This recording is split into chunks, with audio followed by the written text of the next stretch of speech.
Olá, pessoal. Estou aqui para apresentar para vocês uma palestra sobre o manejo integrado de pragas na cafeicultura. Meu nome é Rogério Antônio Silva, sou pesquisador da EPAMIG há 35 anos. Para que nós possamos introduzir esse assunto, eu gostaria de fazer um breve relato sobre o que é o MIP café, as bases para o manejo integrado de pragas. Nós precisamos de conhecer aonde a lavoura está implantada, as condições do ambiente, o agroecossistema onde a lavoura está plantada. Temos que conhecer as principais pragas que normalmente ocorrem naquela cultura, no nosso caso, no caso do café.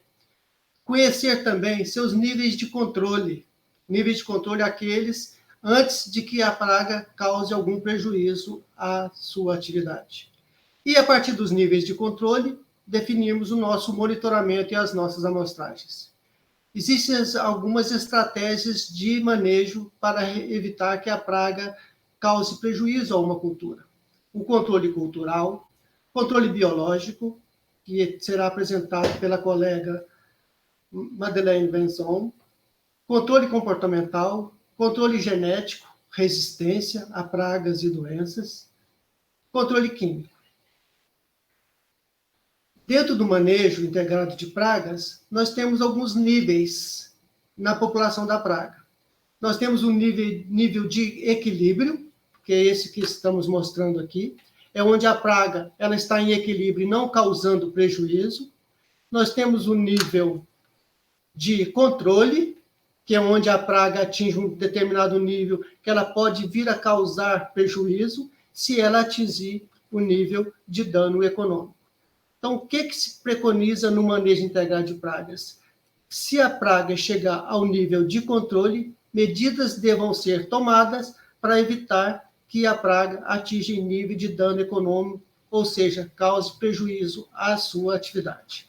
Então, o que é o MIP? É o manejo integrado de pragas, é um conjunto de medidas que visa manter as pragas abaixo do nível de dano econômico. Essas medidas são aplicadas quando a densidade populacional da praga atinge o nível de controle.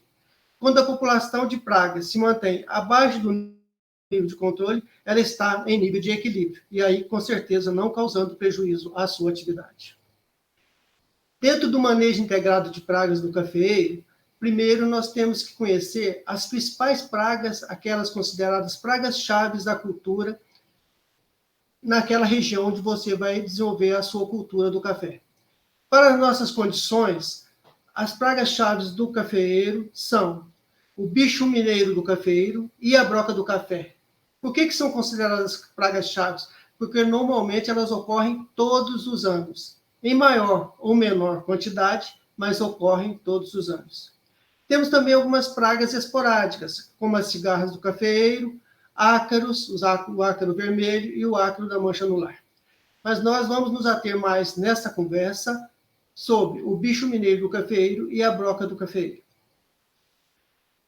Para que nós possamos definir estratégias de manejo, de controle do bicho mineiro do cafeeiro, nós precisamos conhecer o seu ciclo evolutivo. Então, como que funciona? Temos o adulto do bicho mineiro, que coloca seus ovos na folha do bicho mineiro. Depois de eclodir os ovos, a lagarta, já dentro da folha, começa a minar a folha do cafeeiro, por isso chamado bicho mineiro do cafeeiro. Passa por diferentes estágios, depois ela torna-se crisálida, normalmente na saia do cafeeiro, e a partir dessa crisálida ou pupa, temos o adulto novamente, e aí completa-se o ciclo.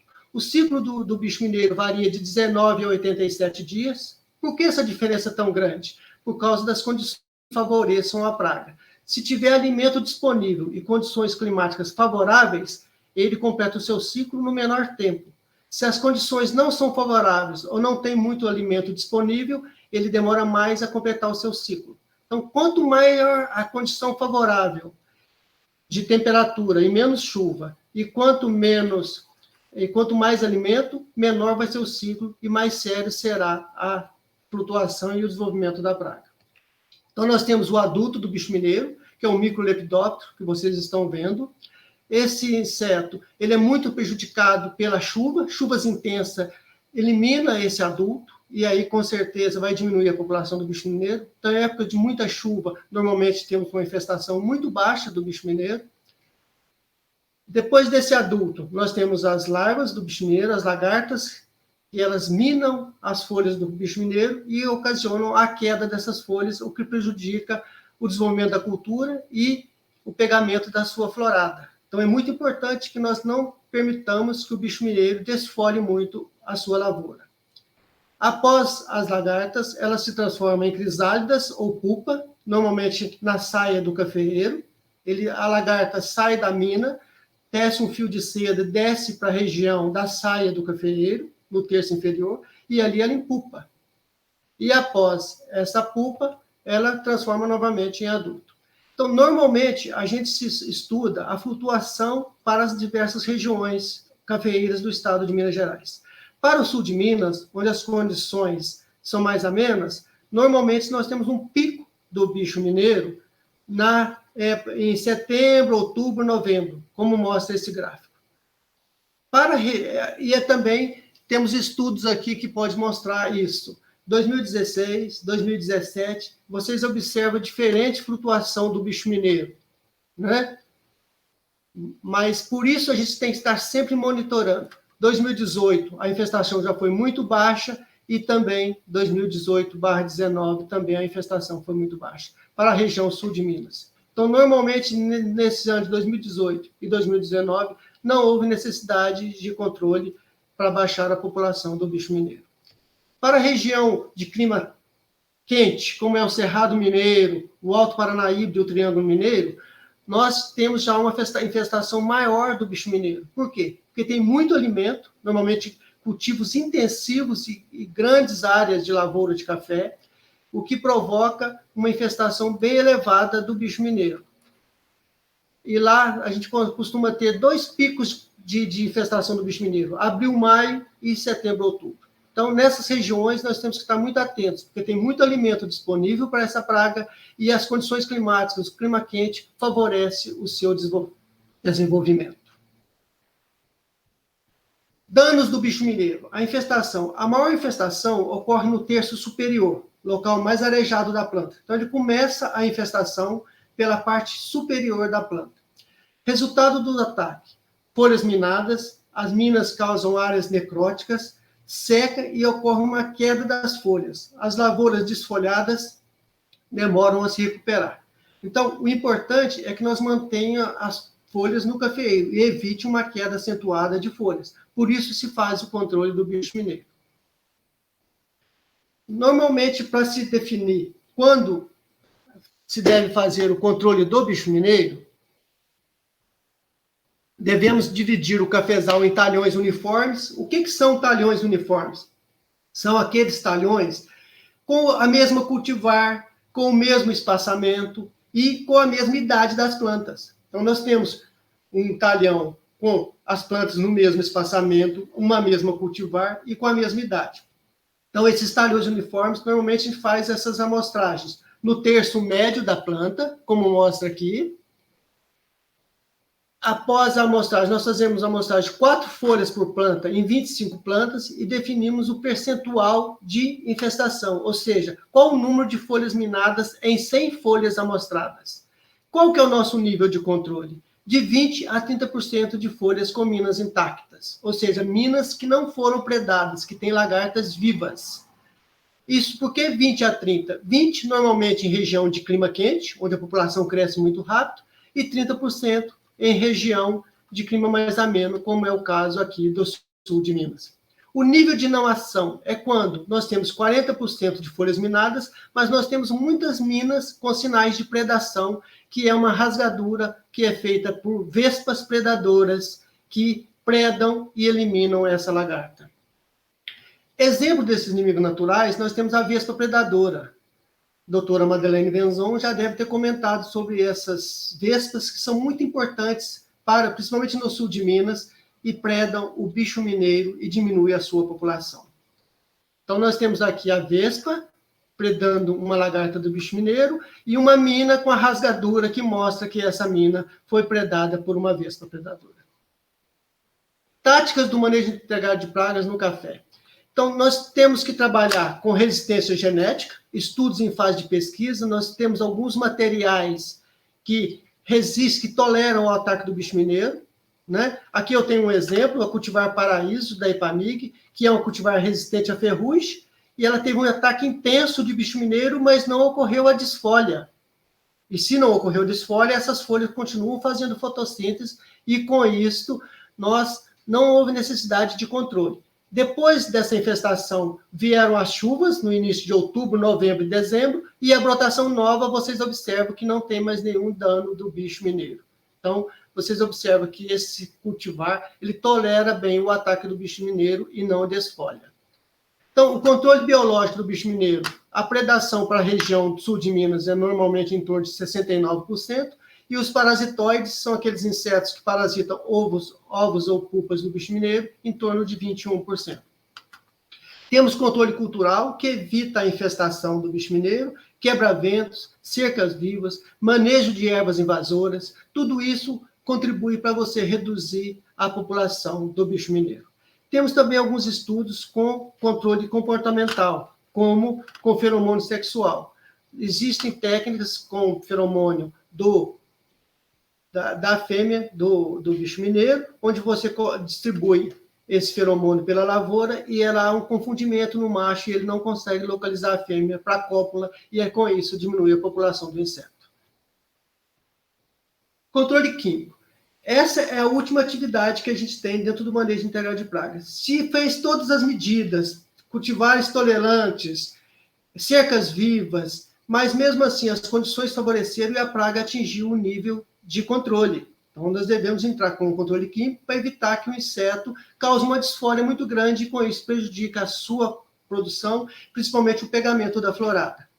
Se tivermos que usar o controle químico, devemos lançar mão de produtos seletivos. Esse é um ponto fundamental no manejo integrado de pragas. O que é esses produtos seletivos? Nós temos dois tipos importantes de seletividade. A seletividade fisiológica, que é aquela seletividade do próprio inseticida, ou seja, ele mata a praga e é seletivo ao inimigo natural ou aos insetos benéficos, como as abelhas, que são importantes em nossos agroecossistemas. Então, ele mata a praga e é seletivo ao inimigo natural. O inimigo natural possui algum tipo de resistência. Temos também a seletividade ecológica. O que é a seletividade ecológica? Aplica o produto direcionado à praga, evitando atingir os inimigos naturais, deixando áreas de refúgio, exemplo, aplicação em ruas alternadas, ou em reboleiras ou portalhões, como acontece com uma broca que eu vou comentar com vocês. A broca, muitas vezes, ela ataca em reboleira, em determinados talhões, e não ataca em outros talhões. Então, não tem necessidade de aplicar o produto na área toda.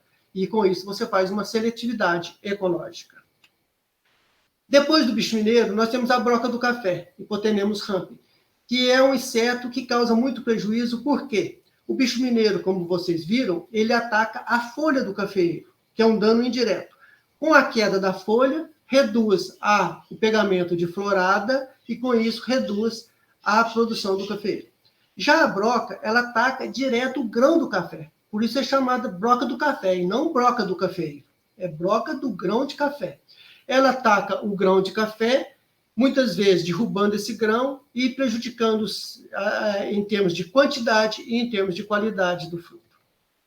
Então, também temos o ciclo da broca do café. E temos que entender que a broca você tem que saber quando controlar, porque depois que ela entra dentro do fruto do café, do grão de café, é muito difícil o seu controle.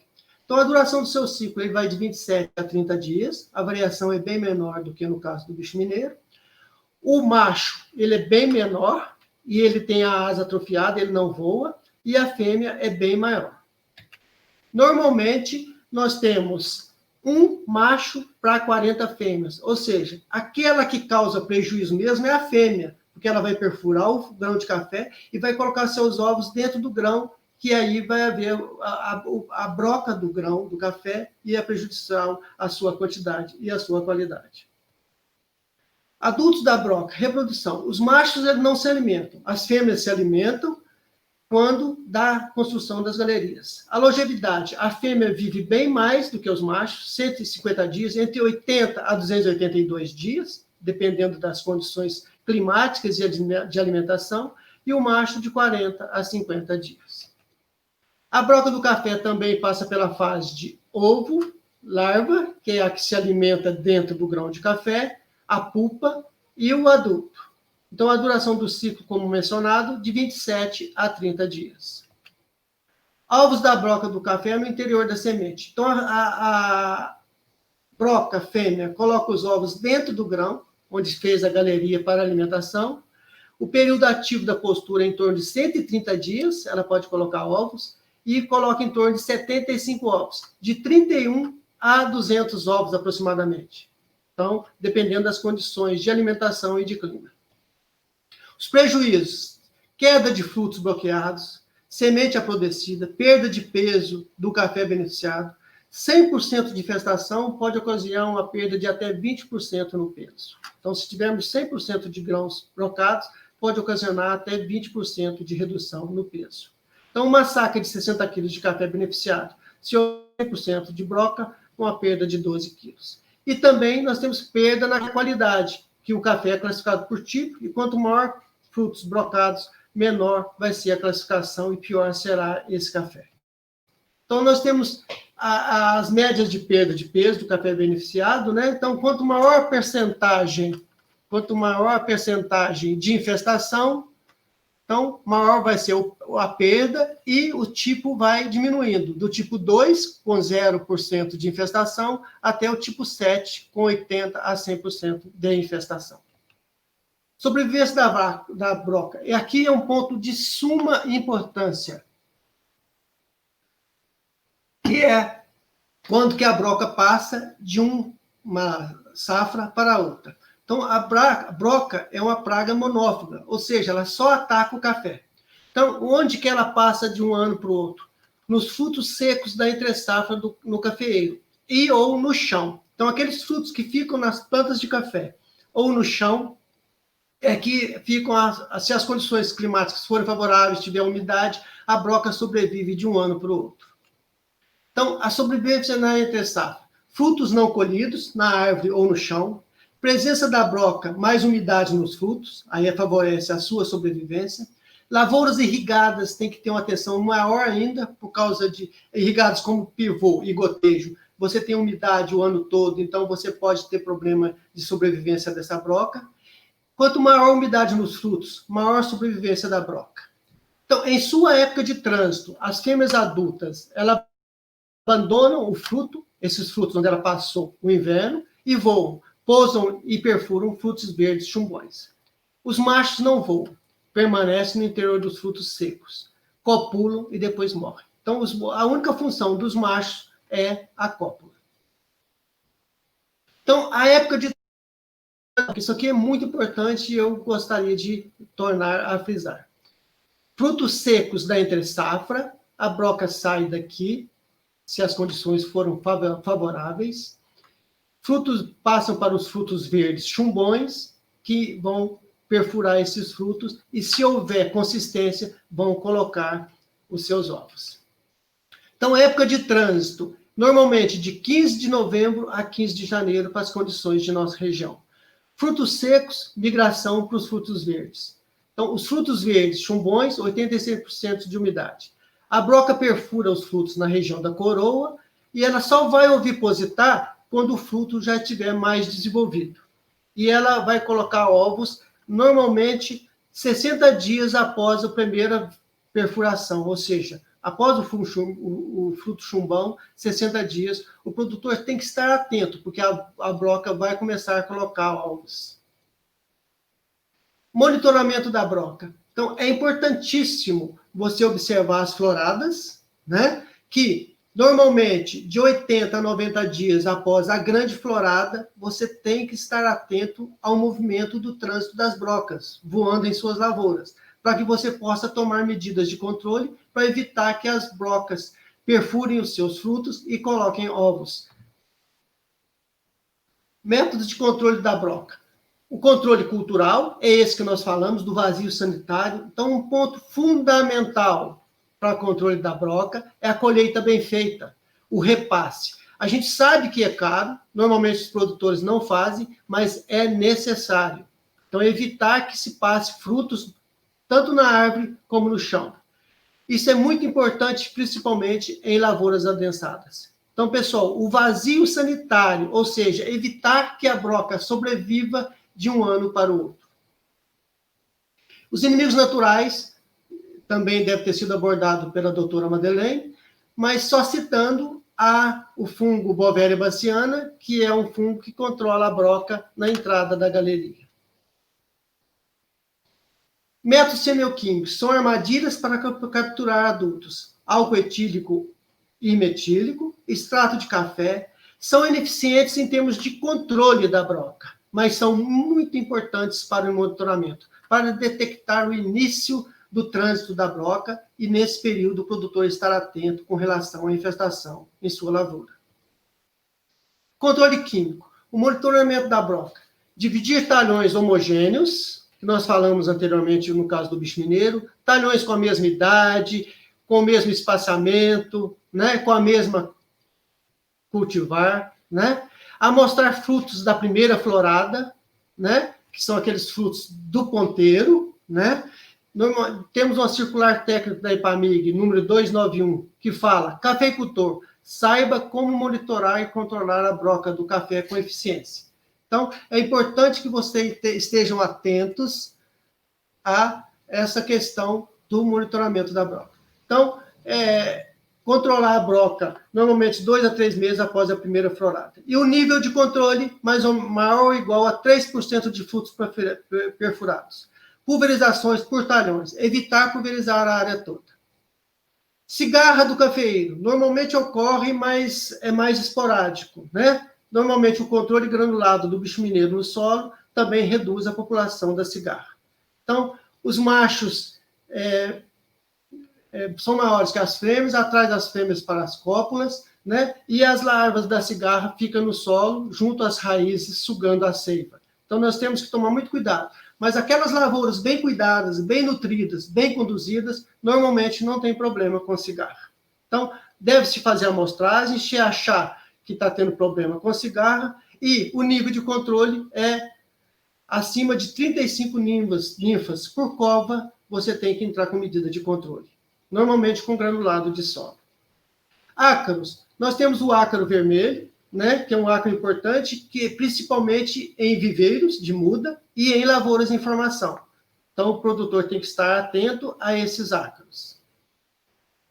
Ele causa esse dano aí, esse amarronzado nas folhas, esse bronzeamento nas folhas do cafeeiro, né, e que deve tomar cuidado com isso. O ácaro da mancha anular, esse já ataca o fruto e a folha do cafeeiro.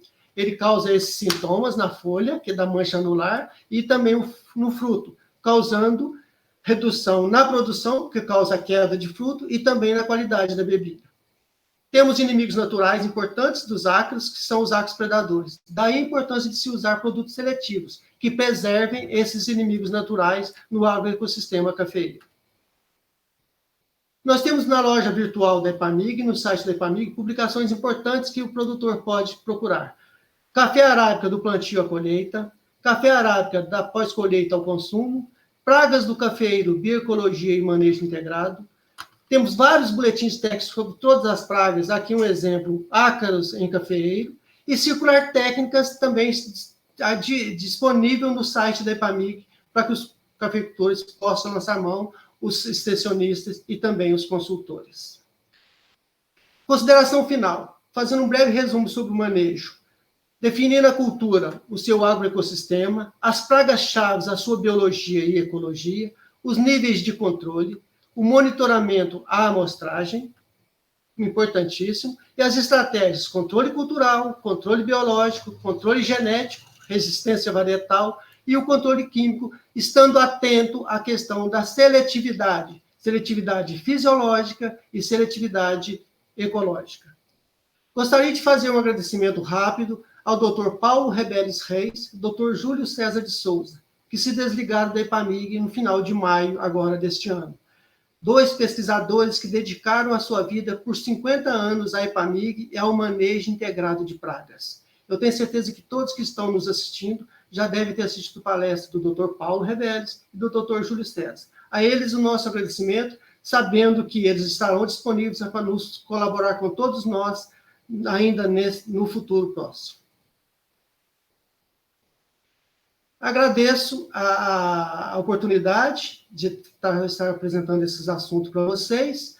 Então, reforço meu nome, Rogério Antônio Silva, pesquisador da EPAMIG Sul, e estou disponível a qualquer dúvida, qualquer pergunta, no meu e-mail, rogeriosilva@epamig.br. Muito obrigado pela atenção de todos.